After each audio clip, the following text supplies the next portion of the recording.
Normalmente, as mulheres têm um vocabulário subjetivo maior. As mulheres se observam mais, falam mais sobre o que elas sentem. Você tem todo um mercado de conteúdo voltado para isso.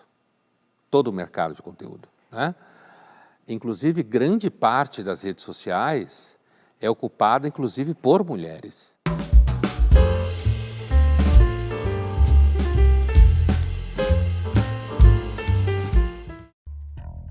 Estar só é sinônimo de solidão?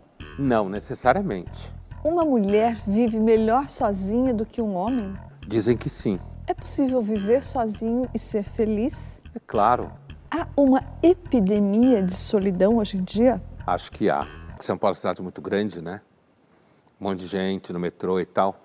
Me lembrou uma daquelas falas constantes que o Nelson Rodrigues falava, né? Sobre São Paulo. E ele dizia que não existe solidão maior do que almoçar com um paulista. Essa é a ideia que me parece que está presente na fala daquele rapaz, de que em São Paulo você está tão focado nas coisas que você tem que fazer, e nesse sentido ele toca, assim como o Nelson, na típica solidão contemporânea, né? Urbana, o anonimato, que muita gente gosta. Justamente porque quando você mora numa cidade que você conhece muita gente conhece você, todo mundo te conhece, todo mundo sabe, sei lá, que você é filho do padre, sabe? Ou que a tua mãe é alcoólatra, ou que teu pai deu um super golpe, entende?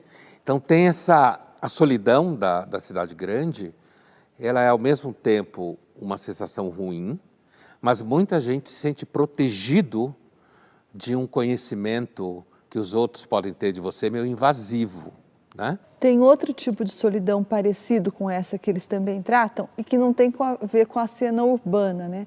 Mas é aquela solidão que a menina se referiu, que é quando você mesmo, estando com uma porção de pessoas, você se sente sozinho, pessoas que você conhece. Por exemplo, numa festa, né? Você já foi talvez a uma festa com muita gente ao redor, mas que te traz uma sensação de solidão.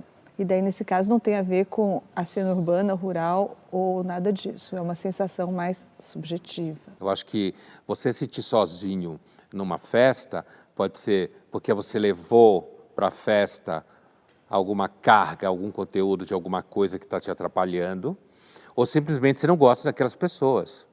Porque normalmente as pessoas vão para a festa para não ficar sozinha, né? Para beber, de repente um pegar não a outra e ficar se pegando e não sei o quê. Se você não estiver na boa, aí você vai se sentir sozinho na festa, né? Eu acho que esse tipo de solidão pode ser das piores. Agora, a primeira entrevistada, ela falou que ela se sentia sozinha quando estava casada e agora que ela se separou, ela não se sente mais sozinha. Isso também é uma experiência muito possível. Se você estiver num relacionamento que, na realidade, e aqui sem idealizar, porque não existe nenhum relacionamento ideal, eu imagino que o dela devia ser péssimo. Para ela estar sentindo, provavelmente, à medida que ela saiu do casamento, ela deve ter a impressão de que ela recuperou um mundo que ela não tinha antes. Porque isso é uma característica, é um risco, né, em relacionamentos. Pondé, os homens têm mais dificuldade de viver sozinhos do que as mulheres. Você sempre lembra disso e nem é preciso, porque é só a gente olhar para o lado, para os nossos parentes, amigos, que a gente constata isso facilmente.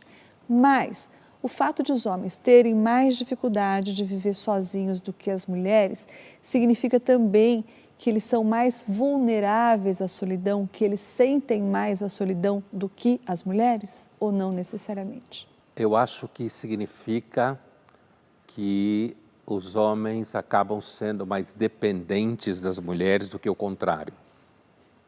No sentido de que, por exemplo, é muito comum que quando o homem resolve se separar da mulher, ele já tem outra mulher.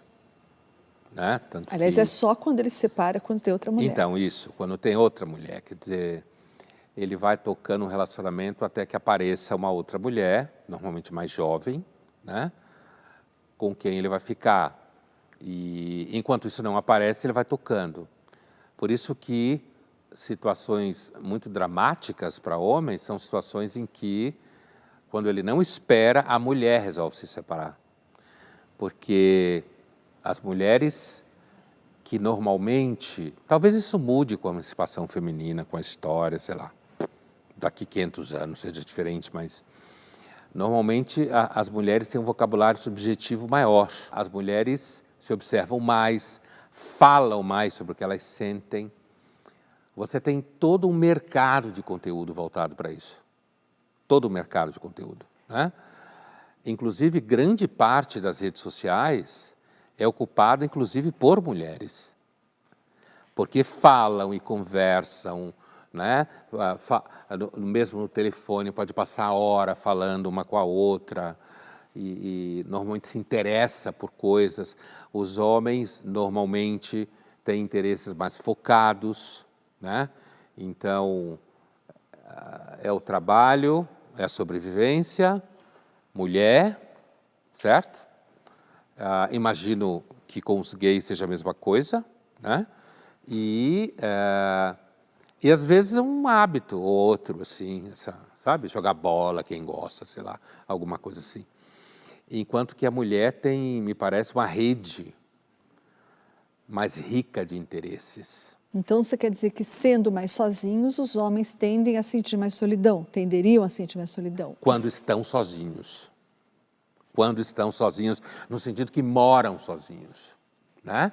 Quer dizer, uma mulher que mora sozinha, inclusive, muitas vezes, mantém o relacionamento com os filhos, né?